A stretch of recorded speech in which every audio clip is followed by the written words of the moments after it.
OSI model. Now, I know a lot of people, oh, OSI model, we don't want to talk about that. But really, it helps frame the concept of what's going on within this network, okay? And it's a language. Like I said, it's a common language to describe how to describe a network. And it's a really good troubleshooting tool also. If you're having problems, you kind of know where to look in the stack, as we call it, for where the problem could be. So when we think about this, okay, let's look at it from this perspective. All right, so we got two computers, right? They want to talk to each other. And let's say we have a sending computer and we have a receiving computer, two computers.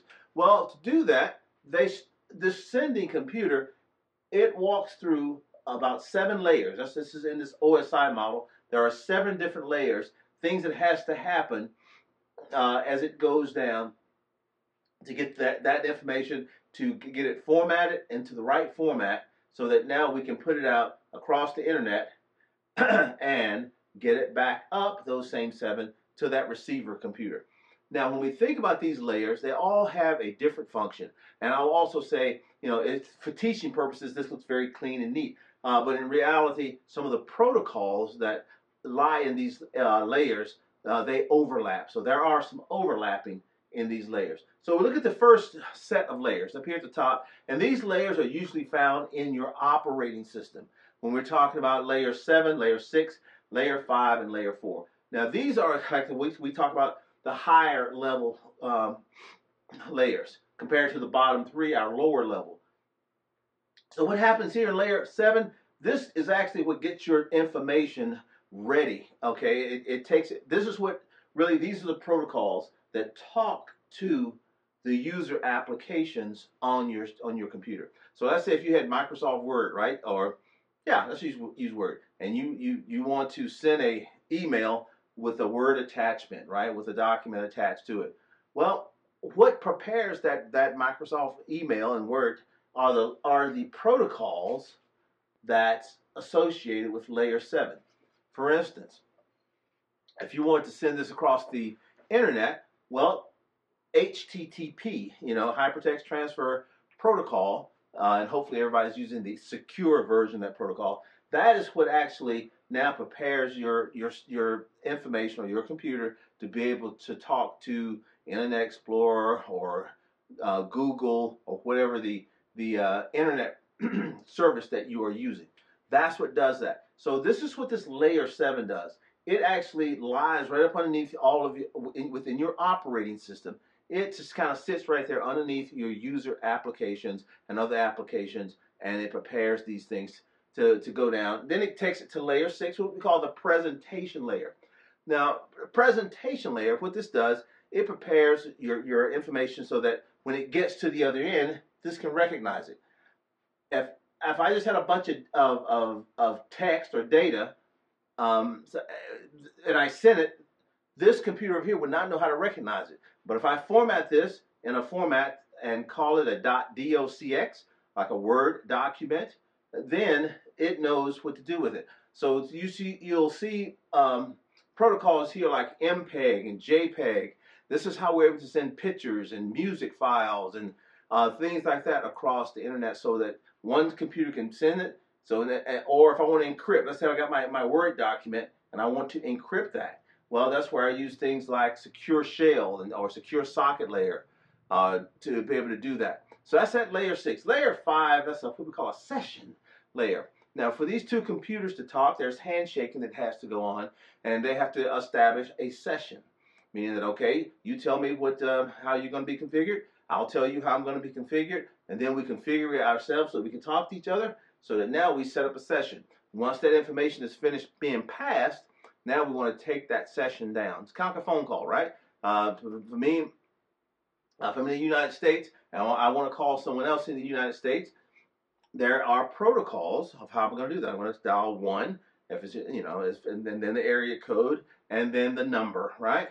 And hopefully the other person on the other end picks up. But before they pick up, the phone system do some handshakes. So that these two telephone numbers that they shake, okay, I know the protocol, and yes, boom, I can answer your call. So, and then when we finish talking, what do? We hang up. We disconnect that session. So up until this point, we're working with data. This is just a bunch of data, a bunch of ones and zeros. Now we get to layer 4. Layer 4 is the transport layer. Now what this means is it is getting your information ready to be transported. It's not transporting it yet. Your lower 3 layers will do that. But this layer 4 is now getting it ready to be transported. I liken this to, let's look at these top layers as a coal mine, right? Out here, they're just digging coal, and they got big piles of coal sitting out there. And that coal is in West Virginia, but it needs to get to Atlanta. Well, to get there, how do we prepare it to be moved? Well, what they do, they'll put it in box cars, yeah, in segments. And so much of it will go in each box car. You see these long trains, especially if you live anywhere on the East Coast or somewhere you get with, you know, sometimes hundreds of box cars of coal and as it goes down the track. That's what layer 4 kind of does. It takes all of this data that's been fed to it from the upper layers, layer 7, layer 6, layer 5, and the your applications. Bunch of data. Now, we need to start breaking this up so we can be able to get it transported. So it breaks it up into segments, okay? And what a segment is, it is just a grouping of your data. Sometimes you hear it called MTUs, but it's about 1,500 bits, and it takes those 1,500 bits of data, and so now it can package that, okay? So now it can put it in a package, and I can also do other things to it. I can put a header on it. When we talk about headers, like I say, this is basically like mailing a letter. If you think about putting an address label on a package, that's all a header is. So now I've got my little bit of data in a box with an address on it, and it knows how now it's ready to be packed. It's ready to be sent. So that's what these upper layers do. The layer 4, 5, 6, and 7. Now think about this box. I've got it packed, or the train, right? I've got all this coal in these boxes, in these box cars, but the engineer don't know where to go, okay? Now with the rail system, a little bit easier because you're on a track, but still they have to be able to route that train to where it needs to go. And that's what layer 3 does. Layer 3 does your routing. So now this train, it gets to a depot where now you got multiple tracks, and you know the engineers and they can make it switch tracks to go where it needs to go. That's what they're doing. They are physically or manually routing that train to get from West Virginia to Atlanta. Okay, and if they misroute it, that train may end up in St. Louis. So that's what layer 3 does with our information. It establishes routing paths, and it knows all these different routers in the network. And now what it also does, it puts another header on that packet called an IP. This is where the internet protocol comes in. Sometimes you hear these 2 layers, 4 and 3, kind of bundled together, call it TCP IP. Because at this layer, layer 4, that's where we have our transmission control protocol, TCP, transmission control protocol, and UDP, user datagram protocol. But yeah, so sometimes we talk about these 2 together because at layer 3, this is where we have our internet protocol. Now, that internet protocol is what, once your packet gets out there into the internet, okay, onto the digital highway, that way the header on it, it knows how to route it as it goes, as it's going across the internet, and it could take multiple paths, who knows. But these 2 protocols work together. Here's how. So I got this data. I want to send it from this computer to my receiving computer, and I want to use and I want to be sure that it gets there. This is an email, right? I want to be sure that email. So when this person over here opens up this email, I want everything to be in that email. So what type of protocol would I use to do that? I would use TCP, Transmission Control Protocol. What TCP does, remember we talked about it puts in little boxes or box cars? Well, it numbers and counts every one of those box cars, right? And every one has a number on it. Every package has a number. And when it sets up this session between the 2, it tells the other one, hey, at layer 4, I am sending you 100 packets. And they're all sequentially numbered. Now, at the end of this session, the receiving computer's layer 4 may say, I didn't get 100 packets. I only got 97 packets. As a matter of fact, I can tell you what 3 packets I didn't get. I didn't get 17, 21, and 96. This computer over here at Layer 4 says, you didn't get it? Well, guess what I'm going to do? I am going to resend those 3 packets. And it resends it, and now it has it. And now it can go up and do everything it needs to do and put that email back together. So now when the receiver opens up the email, then you got the complete full email. That's how TCP operates as a protocol, transmission control protocol. It's called a connection-oriented protocol. So that everything that's being sent, there's handshakes, and it's guaranteed. Kind of like registered mail.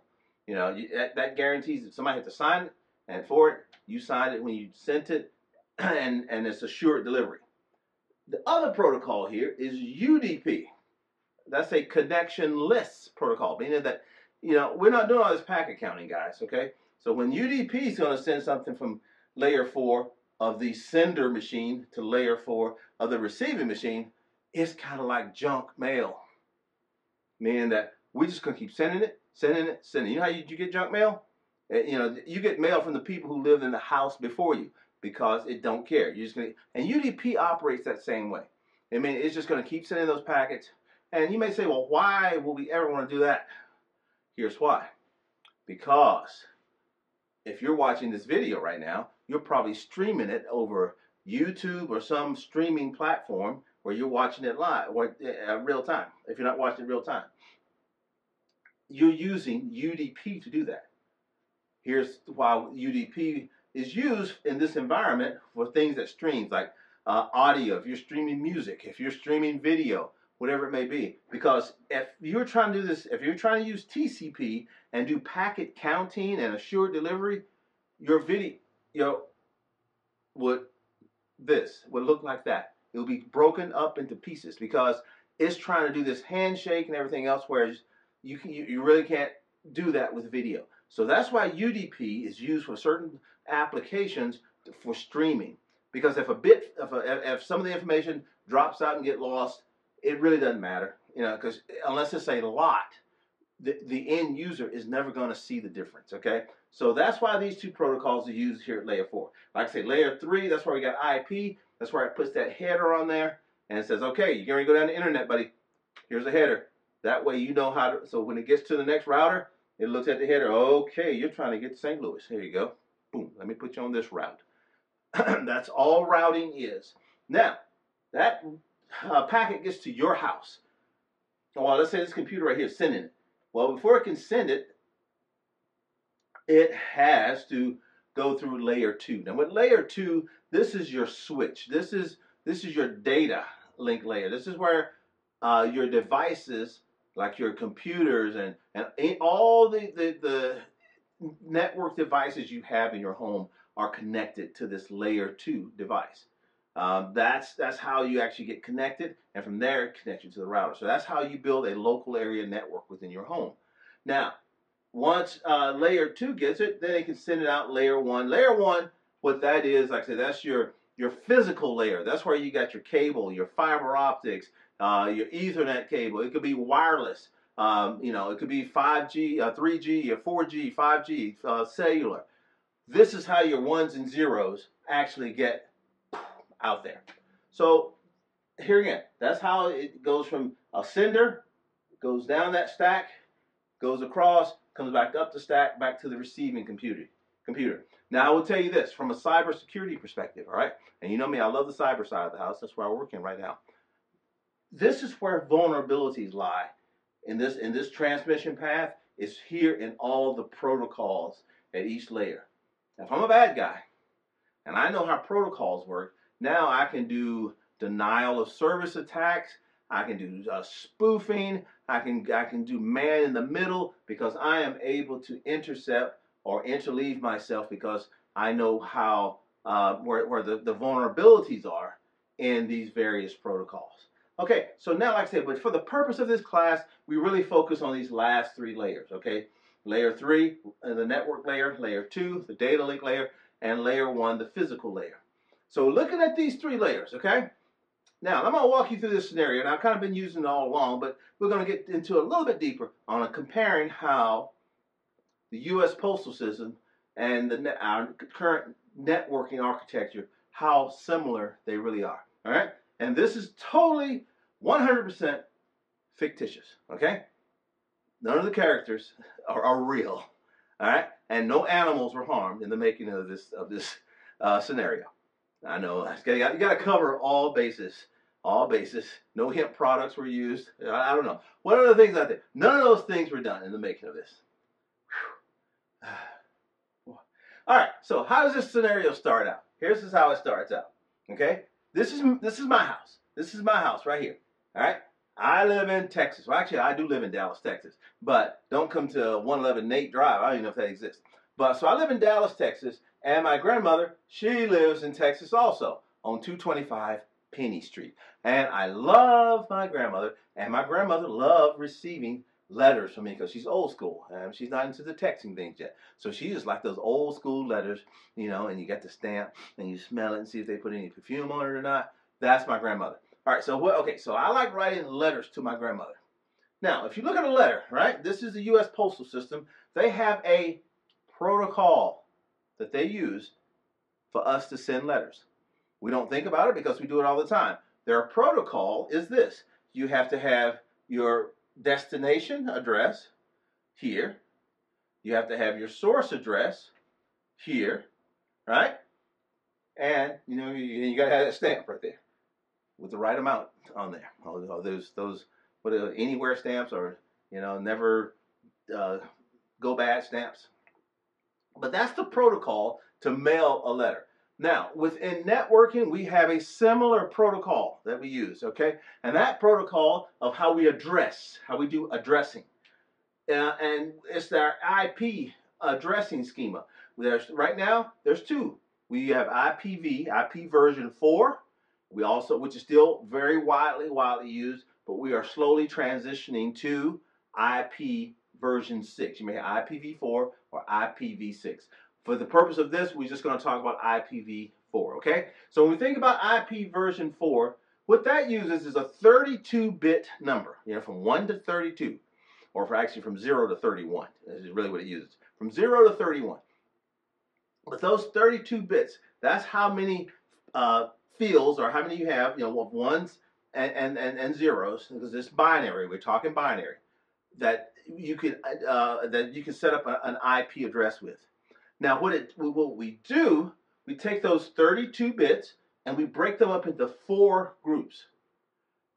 4 groups, and each of the group will have 8 bits. So we got 4 groups with 8 bits, okay? And each of these groups of 8 we call octets. Octal, you know, octal, 8 octets. So we got 4 groups of 8. And what that is for, it has nothing to do with the computer. The computer, the network, the routers, it doesn't care. This is for us humans. Why? Because if we had to memorize a 32-bit stream of numbers for addressing, that would get pretty arduous. So then what we do, we take these octets, and they're all still binary. Like I said, all we did was take that one thing and broke it up, the 32-bit, broke it up into 4 octets, and then we do a conversion. Okay, we do a binary to decimal conversion, what we call dotted decimal. So what we do is convert each of the octets separately. So I'm not going to get into binary conversion. That's another part of the class, or another class later on. But just kind of trust me on this. If I convert this right here, 1 1 0 0 0 0 0 0, it becomes 192. Likewise, this octet converted, it becomes 168. This octet is 1. This octet converts to 15. So that's, you've heard that the way people talk about IP addresses. 192.168.1.15, right? That's a much easier way for us humans to communicate to each other, as opposed to 11000001010111000. You know, enough of that. So you see it. If you ask me my IP address and I try to give you that string, you go crazy. But if I gave you 192.168.1.15, gotcha, right?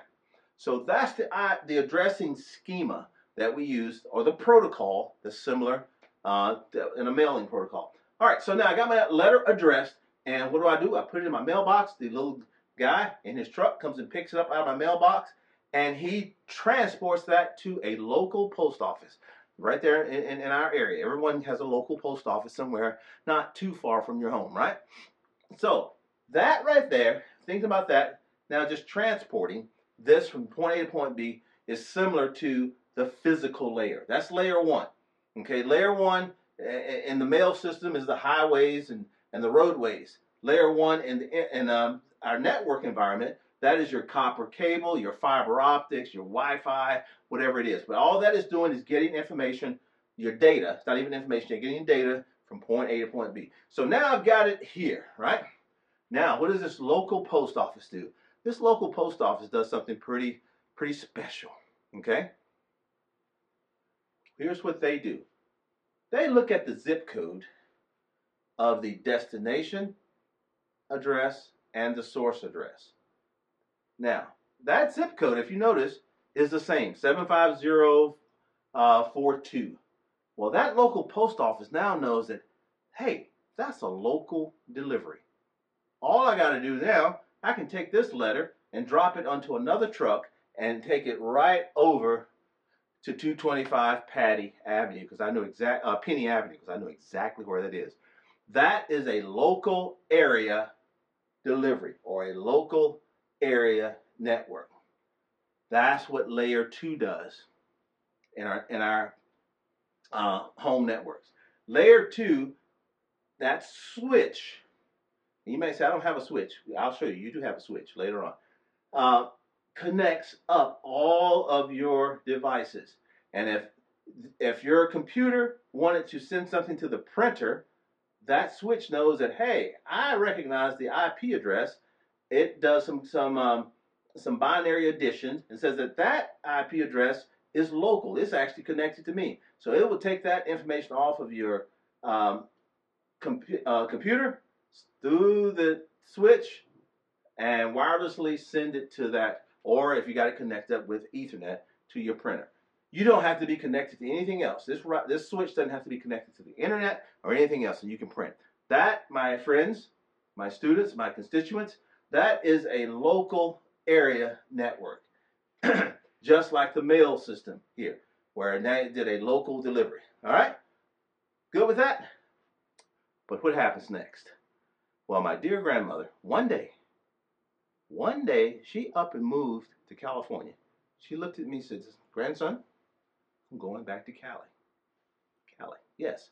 So she went to California, just up and moved to 345 Sunny Beaches Cove, Los Angeles, California, 90210. 90210. All right, that's the new zip code. New address, new zip code. Well, me still wanting to be able to mail my grandmother letters, I do the same thing I always do. I send it to my local post office. My local post office then does what they always do.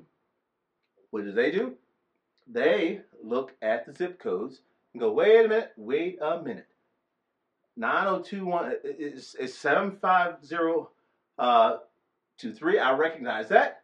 But however, 90210, I don't have a clue where that is. I have to send it now to some type of a routing station. Okay? Now, where this post office goes, it says, hey, I know that if I send that to St. Louis, because that is our default location for sending mail, kind of like a default gateway or default router. Now, St. Louis will say, hey, I got this letter. I know exactly where 90210 is. And you know what? And I know how to get it there. So it takes this letter and it routes it to a local post office in San Bernardino.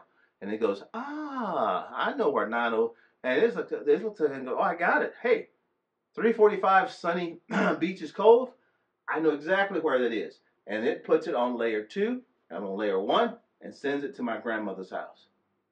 So in effect, this St. Louis post office is operating as a layer 3 device. A layer 3. Now what layer 3 devices does, this router, in effect, what it does, it connects disparate local area networks. Meaning, I have a local area network here where I live. There's a local area network where my grandmother lives, but the two aren't able to send traffic or send mail back and forth to each other. That is what this router in the middle does. This router now is able to connect from this local area network through this and route it to the other local area network.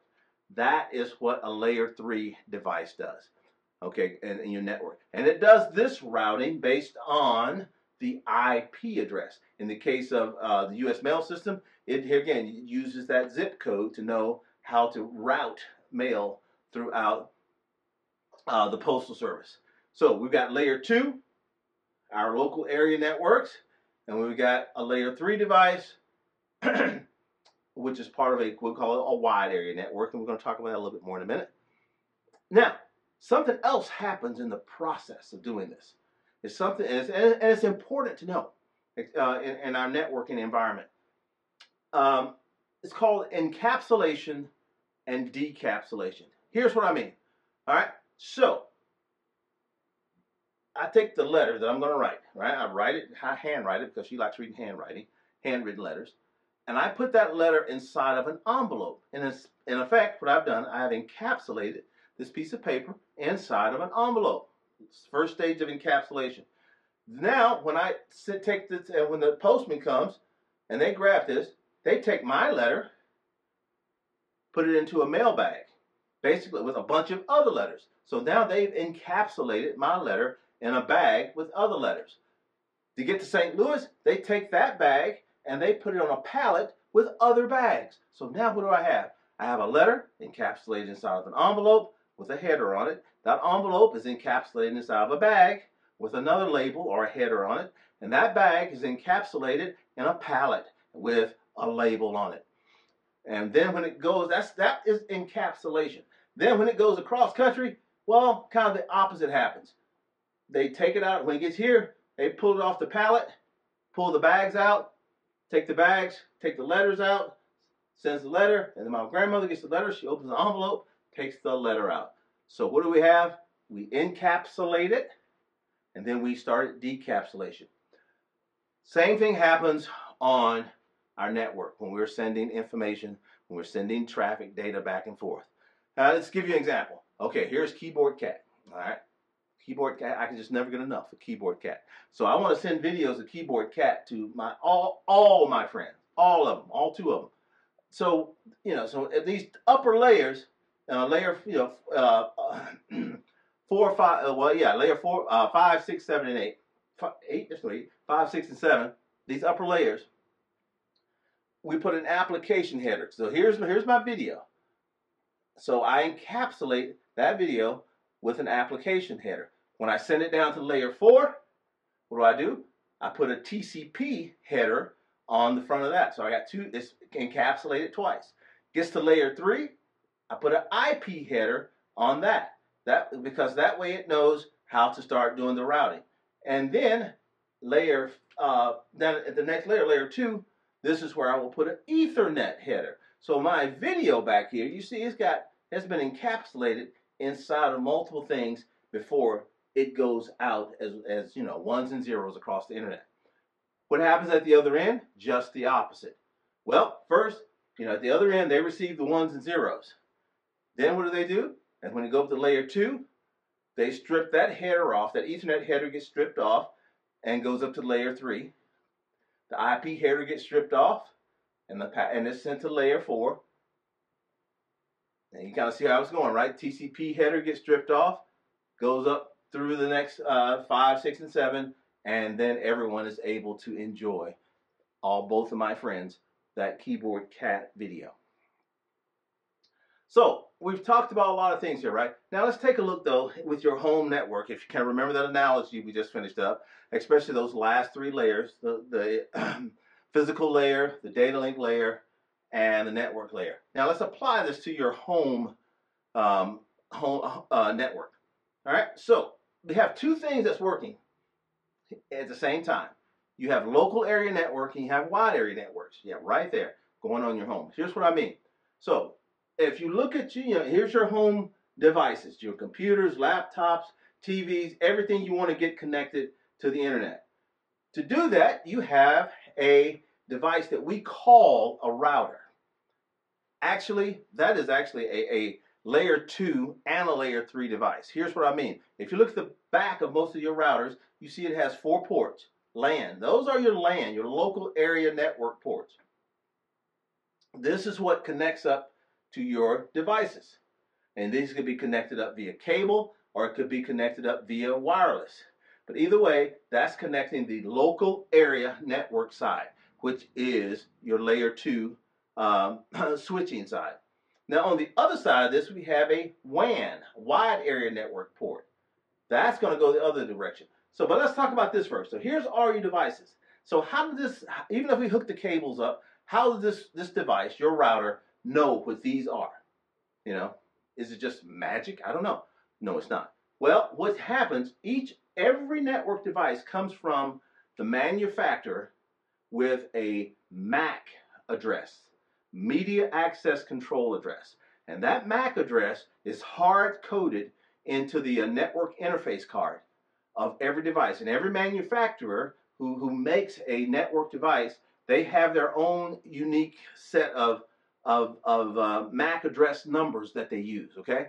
And these MAC addresses, they are hexadecimal numbers. They're not binary, they're not octal, they're not decimal, they are, hexadecimal. Hexa meaning that there are 16. So you got 0 through 15. And that means you have to use alphabets. And that's where sometimes you see these alphabets, because we only got 0 through 9, 10 digits. So then we start with A through F in hexadecimal. So, but every device, it has a hexadecimal number. This is what, 14.9D9981.6F.A3. That is an example of what a MAC address looks like. Well, why is that MAC address important? Well, because at layer 2, we're not talking IP addresses yet. This is where now this part of the switch is able to recognize the MAC address on every device that connects it up to it. And inside of there, it has a little database, right? So that it records the MAC address of every device. So like I say, if you buy a new phone, you bring it home and you want to connect it up to your Wi-Fi. Well, there's a MAC address on your phone. If you go down through your menu settings, you'll find that MAC address. Well, once you're given permissions, you got the right encryption and the password and everything to log onto this router, then the switch portion of this router, the local area network side, it will remember the MAC address of your phone, unless you want to go and clear it out, which you can. So every device now is connected to the switch. Then what happens? Well, now this router says, okay, I know who you are, I recognize your MAC address, but we're going to be able to communicate until you get an IP address. So this then provides an IP address to every device in your home. Now this is the layer 2 side, the local area network side. Now on this side of your router, it's using Class C IP addresses, and these are private IP addresses, meaning they're not out. You don't see them out here in the internet. You should never see a 192.168 IP address crossing around on the internet. These are just inside of your home. This side right here, this is all inside of your house. So this right here starts giving IP addresses to every device that has a MAC address. And typically, out of the box, you have the ability to let it give 254 IP addresses. You can assign 254 devices to that LAN before you have to start doing something special to make it work. Basically 192.168.1.1 all the way to 192.168.1.254. Okay, so now we got all of our devices connected up. We're happy, right? Kinda. I can talk to my own computers in my own house, but I want to be able to get out to the internet. That's where it all happens at, right? On the internet. How do we do that? Well, that's the second part of this. This is the wide area network side of your router, okay? That one port that connects up, to your internet service provider.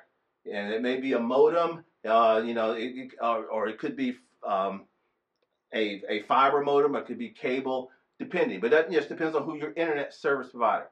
Now, what they do, your ISP. Now, connecting to your ISP still have not got you to the internet, okay?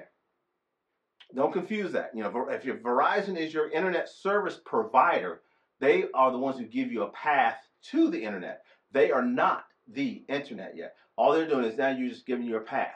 So what they will do is that they are going to assign you your home, one IP address. Even though you may have, 50 devices in your home, this machine, this device, using what we call DHCP, Dynamic Host Configuration Protocol, it is able to assign a lot of IP addresses over here.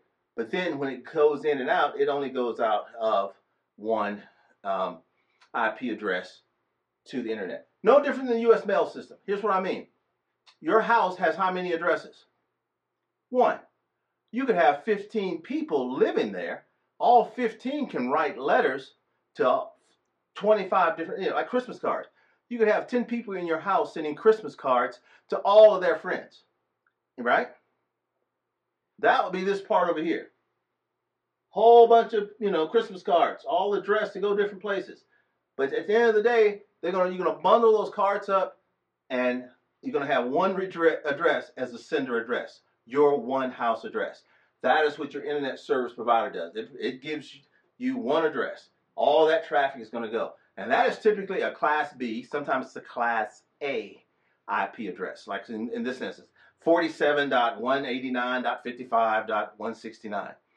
That is your one address, and I kind of made this up, fabricated that, but yeah, that would go to your house. So as you see, the LAN side and the WAN, the wide area network side. Now, if you haven't played around with your home router, carefully do this, you can actually log into your home router. And this is just a Linksys, but most of them are set up in a similar fashion, right? Here, this top part up here, where it says internet setup, that is your wide area setup. That's your wide area setup. And this is set up, here again, using automatic configuration. It means that it will allow your internet service provider to automatically assign it an IP address. This bottom half, this is your LAN section. This is your local area network. This sets up the IP addresses that's going to go out to all of your clients, all of your user devices. So that's what we're talking about, the difference between local area networks, wide area networks, and how they apply to your home or small office system. Okay, does that make sense? Now, one thing I did want to kind of circle back on, because you're probably still sitting there going, wait a minute, did he just say that my internet service provider is not the internet? Why am I paying them money? Well, what they do, they get you to the internet. It's like this. Think of the internet as Interstate 20, okay? Or Interstate 40, or whatever the interstate near your house, Interstate 85, Interstate 95. Okay, that's the internet. That's just going back and forth, letting you get from point A to point B, right?